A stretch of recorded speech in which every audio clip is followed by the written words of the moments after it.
اعوذ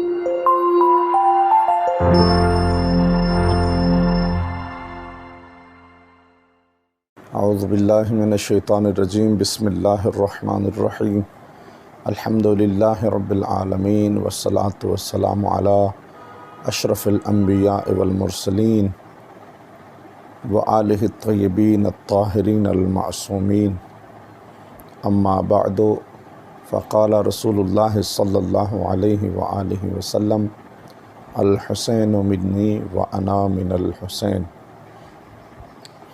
محرم الحرام کے عشرۂ اولیٰ کی ساعتیں ہیں، اور یہ عشرۂ اولیٰ امام علی مقام امام حسین علیہ السلام کے ساتھ منسوب ہے۔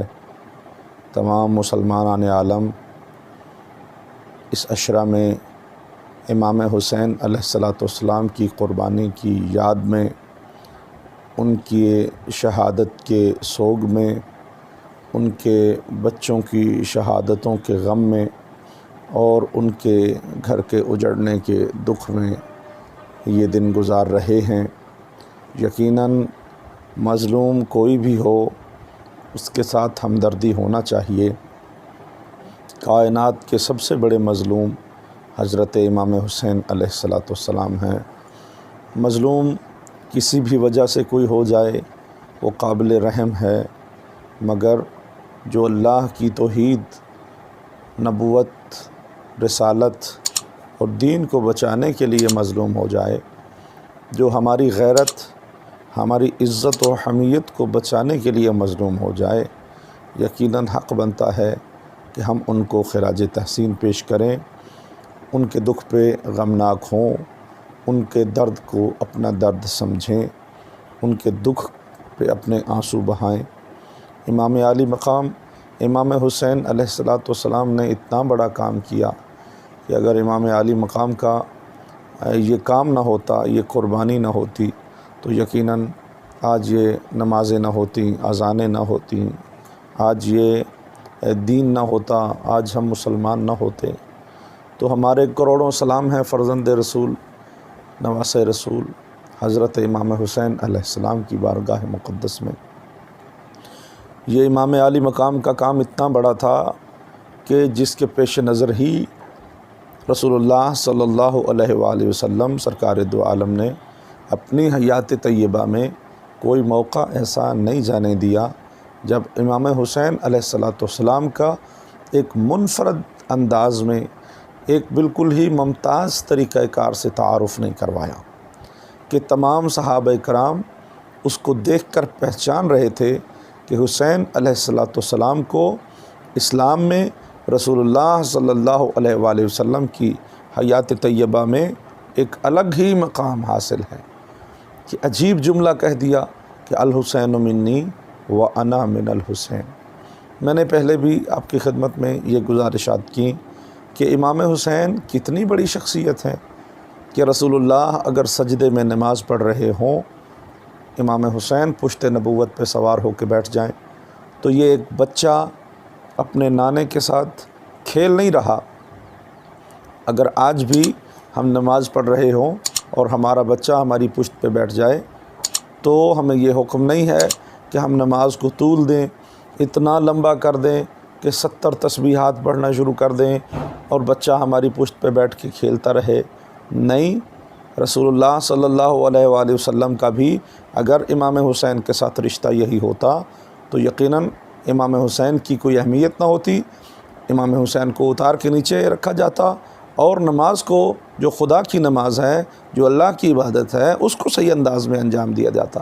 لیکن کائنات میں اسلام کا بانی، کائنات میں اللہ کا رسول، اللہ کے محبوب اللہ کی نماز پڑھ رہے ہیں، شاید اس سے بڑی کوئی نماز نہ ہو، اس سے بڑا کوئی سجدہ تصور نہیں کیا جا سکتا، نہ اللہ سے بڑی کوئی ذات ہے، نہ رسول سے بڑا کوئی عبادت گزار ہے، نہ نماز کے سجدے سے بڑی کوئی چیز ہے۔ لیکن اس کے باوجود وہ سجدہ کسی اور کے لیے طول نہیں پکڑا۔ 70 تسبیحات، سبحان ربی الاعلیٰ و بحمدہ، سبحان ربی الاعلیٰ و بحمدہ، نبی اعظم بانی اسلام حضرت ختم المرسلین صلی اللہ علیہ وآلہ وسلم نے انجام دی۔ تو یقیناً اس میں نکتہ ہے، یقیناً اس میں راز ہے، یقیناً اس میں سمجھنے کی چیزیں ہیں۔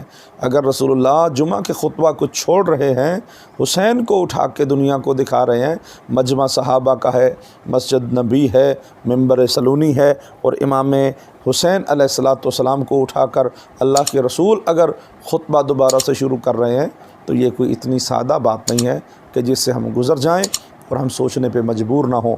یقیناً یہ سوچ رکھنی چاہیے کہ امام حسین کا منفرد تعارف کروانا مقصود تھا، کیونکہ امام حسین علیہ الصلاۃ والسلام کا کام بھی منفرد تھا، جو کسی صحابی نے نہیں کیا، جو کسی تابعی نے نہیں کیا، جو کسی رشتہ دار نے نہیں کیا، جو کسی قریبی نے نہیں کیا، وہ کام امام حسین علیہ السلام نے کیا، کہ جس اسلام کو رسول اللہ لے کر آئے تھے، جس پہ کل انبیاء کی محنت تھی، حضرت آدم سے لے کر رسول اللہ تک تمام انبیاء کی محنتوں کو بچایا ہے کربلا میں امام حسین علیہ السلام نے۔ اپنا کچھ بھی نہیں بچایا اور دین کا سب کچھ بچا لیا امام علی مقام نے۔ تو یہ بات سوچنے کے قابل ہے کہ امام علی مقام علیہ الصلاۃ والسلام، اب میں ایک دلیل پیش کرنا چاہتا ہوں کہ اللہ نے قرآن میں ارشاد فرمایا، بسم اللہ الرحمن الرحیم، تلک الرسل فضلنا بعضهم علی بعض، کہ ہم نے رسولوں کو بعض پر فضیلت دی ہے، اور جو اللہ رسولوں کو فضیلت دے رہا ہے، ظاہر سی بات ہے درجات بغیر امتحان کے نہیں ہوتے۔ ہم سکولوں میں اگر امتحان آج کل کرونا کی وجہ سے نہیں ہوئے تو کسی کا بچہ فرسٹ نہیں آیا، کسی کا سیکنڈ نہیں آیا، اور کسی نے جا کے سکول کی انتظامیہ پہ اعتراض بھی نہیں کیا، چونکہ سب کو معلوم ہے امتحان ہوا ہی نہیں تو درجات کیسے ملتے، فرسٹ سیکنڈ تھرڈ کوئی کیسے آتا۔ امتحان ہوتا تو پھر جس بچے نے جتنی کارکردگی کی تھی اتنا ہی درجہ اس کو دیا جاتا۔ اللہ انبیاء کو درجات دے رہا ہے، یہ عام انسان اگر بغیر امتحان کے درجات دیے جائیں تو عام عقل مند انسان اگر قبول نہیں کرتا تو خالق عقل، خالق انسان، وہ کس طرح سے بغیر امتحان کے درجات کو تقسیم کر سکتا ہے؟ تو یقیناً یہ بات عقل کہتی ہے کہ انبیاء کو اللہ نے اگر مختلف درجات دیے ہیں، کسی کو نبی، کسی کو رسول، کسی کو اولی العزم، اور حضرت ابراہیم کے بارے میں فرمایا کہ انی جاعلک للناس اماما، ہم تمہیں امام بنانا چاہتے ہیں، اور رسول اللہ صلی اللہ علیہ وآلہ وسلم کو تمام انبیاء کا سردار بنا دیا، سید الانبیاء ہونے کا درجہ عطا فرمایا، امامت انبیاء کا تاج حضور سرور کائنات محمد مصطفیٰ صلی اللہ علیہ وآلہ وسلم کے سر اقدس پر رکھ دیا۔ تو یقیناً اس میں امتحان ہی کی بنیاد پر یہ سارے کے سارے درجات ہیں۔ تو پھر ذرا دیکھیے، قرآن کریم کو پڑھیے کہ اللہ نے انبیاء کے امتحانات کا ذکر کیا ہے۔ حضرت آدم علیہ السلام کا ذکر کرتے ہوئے قرآن نے کہا کہ اللہ نے حضرت آدم کا یہ امتحان تھا کہ ان کو جنت سے نکال دیا۔ حضرت نوح علیہ السلام کا امتحان تھا کہ 950 سال پتھر کھائے۔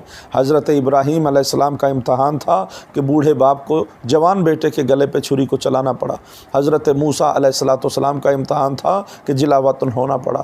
حضرت یوسف علیہ السلام کا امتحان تھا کہ ان کو قید و بند کی صحبتیں برداشت کرنا پڑی۔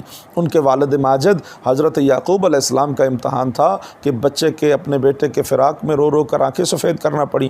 حضرت ایوب علیہ السلام کا امتحان تھا کہ ان کی بیماریاں اتنی بڑھ گئیں کہ ان کے بدن میں کیڑے پڑ گئے۔ حضرت یحییٰ علیہ السلام کا امتحان تھا کہ ان کو آرے سے چیر دیا گیا۔ حضرت یونس علیہ السلام کا امتحان تھا کہ ان کو مچھلی کے پیٹ میں رہنا پڑا۔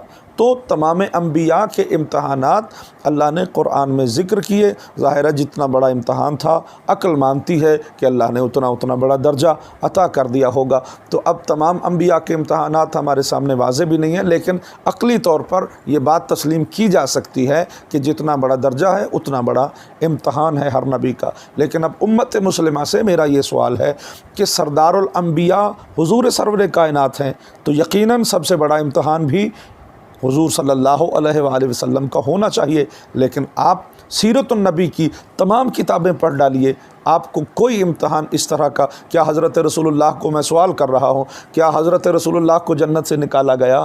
کیا حضور کو مچھلی کے پیٹ میں رہنا پڑا؟ کیا حضور کو حضرت یحییٰ کی طرح آرے سے چیرا گیا؟ کیا حضور کو حضرت یعقوب کی طرح رو رو کر آنکھیں سفید کرنا پڑی؟ کیا حضور اکرم صلی اللہ علیہ وآلہ وسلم کو قید و بند کی اور غلامی کی صحبتیں برداشت کرنا پڑی؟ حالانکہ ہم دیکھتے ہیں کہ کوئی اس طرح کا امتحان حضور سے نہیں لیا گیا۔ بس ایک طائف کا واقعہ ملتا ہے کہ جس میں کچھ لوگوں نے پتھر مارے اور حضور کے بدن مقدس سے لہو نکلا، وہ بھی اللہ نے برداشت نہیں کیا، اور جبرائیل علیہ السلام سے کہا جائیے حضور اگر اجازت دیتے ہیں تو طائف کا نقشہ مٹا کے رکھ دیجئے۔ یہ تو حضور کا کرم تھا کہ حضور نے کہا جبرائیل یہ مجھے جانتے نہیں ہیں، یہ مجھے پہچانتے نہیں ہیں، جب پہچان جائیں گے تو تب یہ میرے غلام بن جائیں گے۔ تو بس اتنی سی بات سمجھنے کے قابل ہے کہ حضور سرور کائنات کا اگر امتحان بڑا نہیں ہے تو پھر درجہ سب سے بڑا کیسے ہو سکتا ہے؟ تو یہ ماننا پڑے گا سیرت کی کتابوں میں اگر ہمیں حضور کا کوئی بڑا امتحان نہیں ملتا، کوئی بہت بڑی مصیبت نہیں ملتی، تو پھر اب ہمیں وہ حدیث سننا ہوگی، اب ہمیں وہ رسول کا فرمان سننا اور سمجھنا ہوگا۔ رسول فرما رہے ہیں الحسین منی و انا من الحسین، یعنی مطلب کیا ہے؟ مطلب یہ ہے کہ میں نبی، امامت انبیاء کا تاج محمد کے سر پر ہے، رسول کا امتحان کربلا میں حسین دے رہا ہے۔ اب آئیے سارے انبیاء کے امتحان گن لیجئے اور حسین علیہ السلام کی کربلا کا امتحان بھی دیکھیے۔ خدا کی قسم کسی نبی کا اتنا بڑا امتحان نہ ہوا جتنا کربلا میں نواس رسول کا امتحان ہوا۔ انسان کتنا روئے، کتنے آنسو بہائے کہ امام حسین پہ رونے کا حق ادا ہو، لیکن یقیناً پھر بھی حق ادا نہیں ہو سکتا ہے۔ میری دعا ہے خلاق کائنات ہمیں رسول کے نواسے کے عزاداروں میں شامل فرمائے اور رسول اللہ کے قلب پاک کو ہم سے راضی فرمائے اور ہمیں امام حسین علیہ السلام کا غم منانے کی توفیق عطا فرمائے۔ وصلی اللہ علی محمد وآلہ الطیبین الطاہرین المعصومین۔